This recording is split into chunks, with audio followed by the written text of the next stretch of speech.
लेकिन आज का तथ्य संग्रह यह रहा कि एक निहायत ही दलित परिवार का व्यक्ति जो आर्थिक और सामाजिक रूप से निचले पायदान पर खड़ा हो, उसके साथ यह घटना हो जाती है।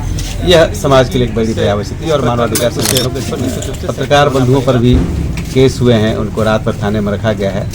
यह और भी भयावह स्थिति को दर्शाता है, एक फासिस्ट सोसाइटी को दर्शाता है कि जब किसी की बात को पब्लिक डोमेन पर रखने वाले के ऊपर केस किया जाए, थाने में जाने के बाद रखा जाए, ये बड़ी भयावह। और थाना प्रभारी अनुपस्थित थे, उनसे मुलाकात हुई, टेलीफोन पर बात हुई, उन्होंने केस नंबर सिर्फ बताया, केस में क्या लिखा गया नहीं बताया।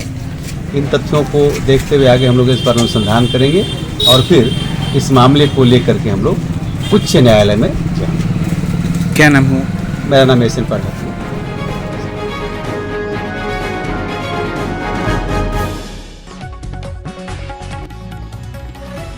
डंडई में बच्चा भूया कांड का तथ्य संग्रह करने पहुंची पीयूसीएल की टीम जरही गांव।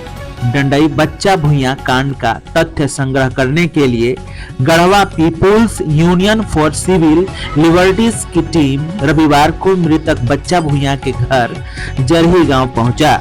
मृतक के परिजनों से मिले और घटना की जानकारी लेने की कोशिश की। मृतक का परिवार अभी भी डरे सहमे में दिखाई दिए और संबंधित जानकारी देने में कतरा रहे थे। पीयूसीएल टीम को परिजनों ने घटना की कई अहम जानकारियां दी है और बताया है कि बच्चा भूया का शव आधी रात को पुलिस के द्वारा जलाया गया था।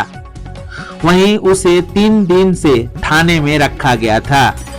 पीयूसीएल टीम ने जहां बच्चा भूया की शव को पुलिस के द्वारा जलाया गया था, उस स्थल पर भी पहुंचे और स्थानीय लोगों से जानकारी ली।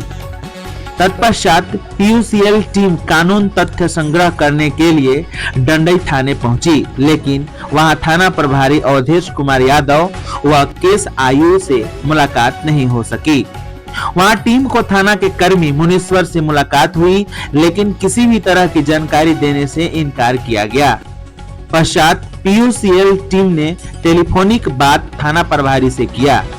टीम को कानूनी तथ्य उपलब्ध कराने की बात कही गई। मौके पर पीयूसीएल के राज्य परिषद के सदस्य एसएन पाठक ने बताया कि हम लोग अपने टीम के साथ मृतक बच्चा भूया के पीड़ित परिवार के घर तथ्य संग्रह करने के लिए आज पहुंचे थे, जिसकी कथित तौर पर पुलिस ने बच्चा भूया की मौत को आत्महत्या कहा था।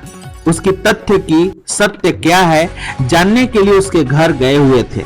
मृतक के घर में परिजनों को प्रशासन की ओर से कुछ खाद्य सामग्री दी गई थी जो यथावत पड़ा हुआ था और उसके अलावा उसके घर में कुछ भी खाद्यान्न सामग्री दिखाई नहीं दिया।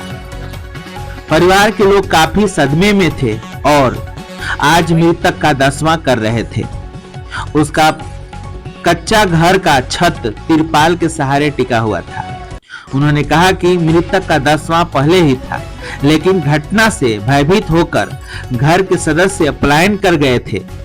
यह एक भय को प्रतीत करता है, शायद पुलिस की संशय या जिसको चाकू मारा हो उस समुदाय का भय हो।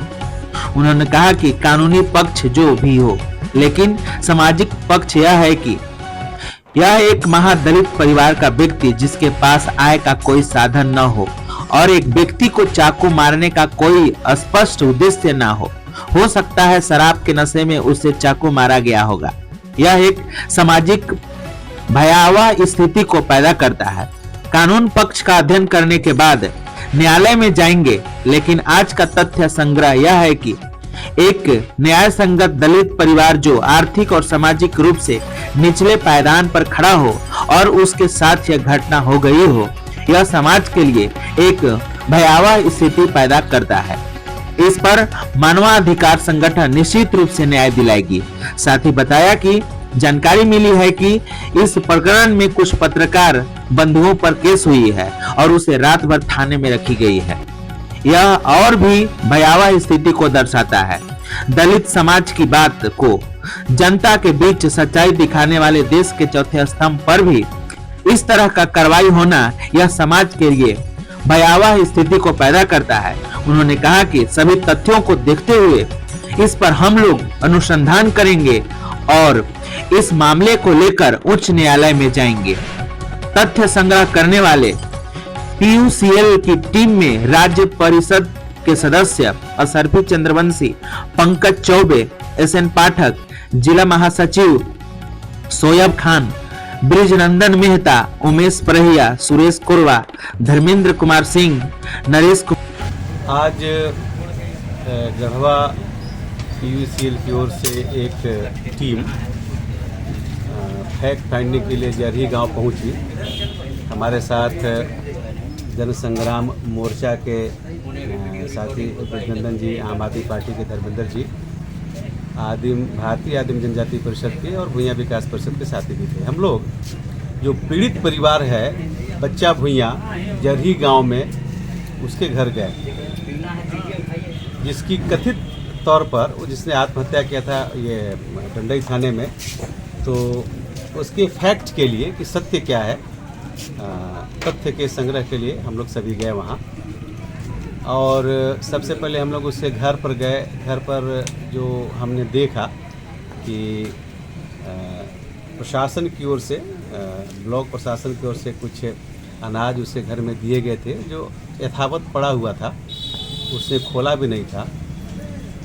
आगे से घर उसका कच्चा टूटा हुआ है और जैसा कि बताया लोगों ने कि नहीं, उसने किसी की हत्या का प्रयास किया था, चाकू मारा था, उसके लिए पुलिस उसे उठा करके ले आई थी थाने में और 3 दिनों तक बंद रखी थी, जबकि एफआईआर कॉपी 1-2 दिन की बात कर रही है।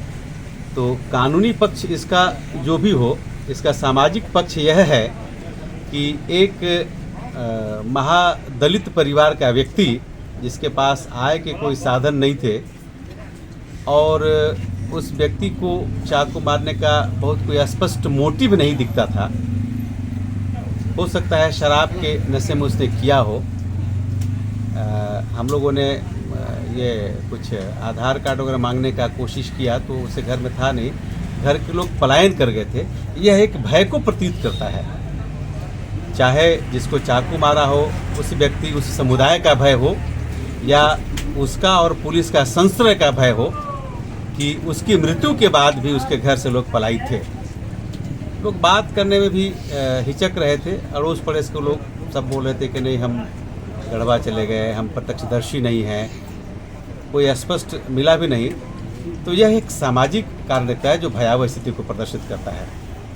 इसके कानूनी पक्ष को तो बाद में अध्ययन करने के बाद हम लोग न्यायालय में जाएं, लेकिन आज का तथ्य संग्रह यह रहा कि एक निहायत ही दलित परिवार का व्यक्ति जो आर्थिक और सामाजिक रूप से निचले पायदान पर खड़ा हो, उसके साथ यह घटना हो जाती है। यह समाज के लिए एक बड़ी भयावह स्थिति और मानवाधिकार संगठनों को इस पर निश्चित रूप से सक्रिय होना पड़ेगा, बोलना पड़ेगा, समाज के आगे खड़े लोगों को इसे बोलना पड़ेगा। जैसे कि जानकारी मिली कि इस प्रकरण में कुछ पत्रकार बंधुओं पर भी केस हुए हैं, उनको रात भर थाने में रखा गया है। यह और भी भयावह स्थिति को दर्शाता है, एक फासिस्ट सोसाइटी को दर्शाता है कि जब किसी की बात को पब्लिक डोमेन पर रखने वाले के ऊपर केस किया जाए, उसको थाने में बंद रखा जाए, बड़ी भयावह स्थिति है। तो थाने में जाने के बाद थाने के आईओ और थाना प्रभारी अनुपस्थित थे, उनसे मुलाकात हुई, टेलीफोन पर बात हुई, उन्होंने केस नंबर सिर्फ बताया, केस में क्या लिखा गया नहीं बताया। इन तथ्यों को देखते हुए आगे हम लोग इस पर अनुसंधान करेंगे और फिर इस मामले को लेकर के हम लोग उच्च न्यायालय में जाएंगे। क्या नाम हुआ? मेरा नाम एसएन पाठक है, मैं गढ़वा से।